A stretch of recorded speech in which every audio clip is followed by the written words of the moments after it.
Yes, hello students. Welcome once again for the next chapter of paper 2, that is introduction to Intel x86 family. Okay, in this chapter we will be just it's a theoretical chapter. In this chapter we will be studying all the microprocessors till now. It is introduced in your syllabus. Okay, so let's go with the next slide. I think in this we are having the first member uh, of this family. Okay, family will be having some members. So in this we are having 8086 is the first member of this family, and why it is known as Intel x86, because all the microprocessors will be ending with 86. Okay, now we are just talking about 8086 microprocessor. It is a 16-bit microprocessor introduced in 1978. Its ALU internal registers can work with 16 bits at a time, 16-bit data bus, 16-bit address bus. Thus it has 1 MB, 1 megabyte of memory locations. Okay, then the significant 8 bits of address are passed on the same 8-bit lines of data bus. I think as we have already discussed in 8085 also, we are having some multiplex means it will be carrying both address as well as data. Words are stored in 2 consecutive memory locations. Then supports multiplication and division. Okay, I think you those who are having, we will be starting with the programming of 8085. So in that we cannot do directly division and multiplication, but I think it is supporting that. Then 80186 or 8086 is an improved version of 8086. Uh, in addition to 16-bit CPU, it also has a programmable IO device integrated in the same package. So they are also having some IO devices attached with it. So this was about 8086. Then we will go about 80286. Okay, these are the family members, and when you go from one member to another member, you will find much improvement or much enhanced version. Like 16-bit, it is also 16-bit introduced in 1982, designed for multitasking operating systems. 16-bit data bus, but address bus is of 24-bit. Okay, in 1984, IBM introduced PC-80 version, that is personal computer advanced technology version of its PC, using 80286. 286 was having real and protected mode operation. Now what do you mean by real mode and protected mode? In real mode, the processor can address only 1 MB, whereas in protected mode, it can address up to 16 MB of memory. Then the ability to work up to 16 GB of virtual memory and hardware multitasking. Then the program written in 8086 can also be run in 80286. So it is compatible. Okay, like whatever the programs you have written in 8086 can also be run in 80286. Virtual memory, I think Miss might have taught you in operating systems. Otherwise, whenever I'll get time, I'll just go through that also. Then the next member is 80386. It is a 32-bit microprocessor introduced in 1985. 80386 is a logical extension of 80286. It is more pipelined. I think we have seen the pipeline. That means some data is coming from one bus, some data is coming from another bus. The instruction set of 80386 is a superset of 80286.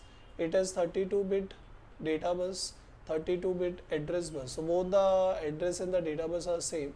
It can address 4 GB, 4 gigabyte memory. The 386 can operate in one or two modes, that is page mode and non-page modes. Okay, so Now what do you mean by page modes and non-page modes? Then in page mode 386 switches, the paging unit and then the segment unit. The page mode allows memory of 4 KB each to be swapped in and out of the disk. In non-page mode, it operates only similar to 286. Now they are telling paging, I think that is there in operating system. If you There is a concept known as paging and segmentation. So 4 KB, the pages in that paging concept is only 4 KB. Okay, the size of this, and they can move in and out from the disk. Okay, that is page fault concept is also there. Now we are going with the next member, that is 80486. It is a 32-bit microprocessor introduced in 1989. 32-bit address bus, 32-bit data bus.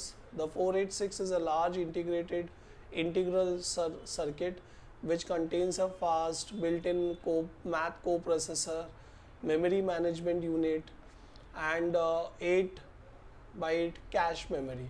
So these are again some of the features like built-in coprocessor. I think coprocessor is a helping hand. Okay, memory management unit is there. Then they also have a versions like in car we have top model on the lower model. Same way we also have 80486DX as well as SX version. The 486 achieves its high speed operation from its faster clock speed, internal pipeline architecture, and used of reduced instruction set computing, that is RISC, to speed up internal microcode. Okay, the 486 also has, as I was telling you, DX2 and DX4 version with the double and triple clock speeds.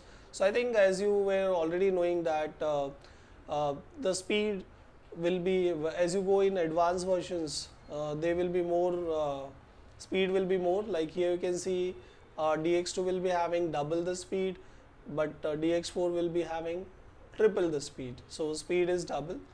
Now we are going with the last member of this family, that is 80586, or they change the name to Pentium. Now I think you already know that all the microprocessors are said like Pentium microprocessors of Intel. I think Intel is one of the company, okay, which manufactures microprocessors. It is a 80586, or Pentium is 64-bit microprocessor introduced in 1993. 64-bit data bus, but address bus is 32-bit. It has dual pipeline architecture which lets the processors to take in more and one instruction at a time. The addition of data and code cache on the chip improves the speed. Branch prediction is a new computing technology in which the Pentium makes the guess or the educated guess about the address of the next instruction following the conditional instruction. It prevents instruction cache from running dry. So actually there is a technique known as branch prediction, like after this condition where it will jump, where it will not jump. So it will just tell you that, and according to that it will jump there, and that means it prevents instruction cache from running dry. So it will be doing some other work. It will not be just sitting idle and waiting for the user to tell where to jump and all. So it will make a guess.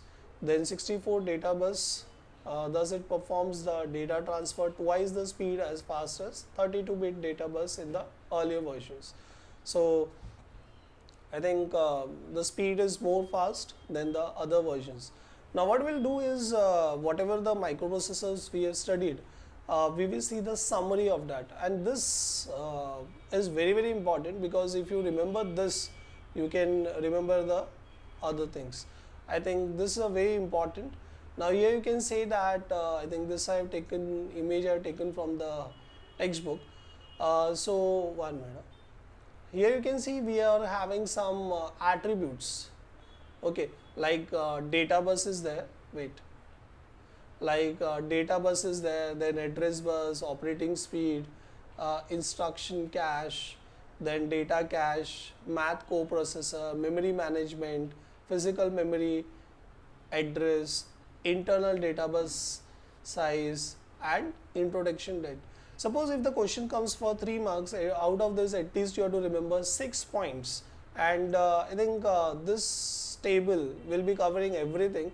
Like here you can see this, these are the members like 8086, 286, 3862 models were there, that is SX and DX. Same way 486 was also having SX and DX. Then Pentium, that is 8085. Then this was again the first member of 8088. Okay, so suppose if you are comparing, most of the time the question comes like compare between 286 and the Pentium. So you can take any of these attributes and you can compare it. For example, like suppose I'm just comparing 286, so I can use what is the data bus. So data bus is 16 bit, here 64 bit. What is the address bus? Suppose here is 24 bit and here 32 bit. Okay, like that I can take any other points like math coprocessor. So this is external, here I think it will be internal. Then memory management, here external and here internal. Then one of the best thing which I can remember is introduction dates. So suppose it is introduced in 1982, it is introduced in 1993. So like this the questions will come. What is the difference, or just compare between so and so microprocessors. I think I gave you an example of 286 and Pentium. Same way you can also have comparison between anything like 286 and 486 or 8086 and Pentium. So whichever the points are there, don't write the similar sorry, don't write the similar points, write the dissimilar points, because we are just talking about the differences or just comparisons. Okay, so I hope you understood till here.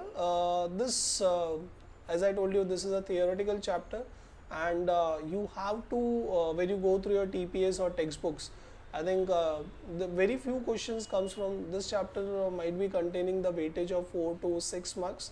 So see to that you have to study the comparisons. Sometimes if they don't ask the comparison, they tell you to write the short note on 8086 or Pentium. So I hope you understood. All the microprocessors are mentioned here, as you can see. I think again can you see 8088, 8086, 286, 386, 486 and Pentium. So please go through your TPS and the textbooks, and please see to that you study the comparisons. Okay, thank you very much. We'll meet in the next lecture. Thank you.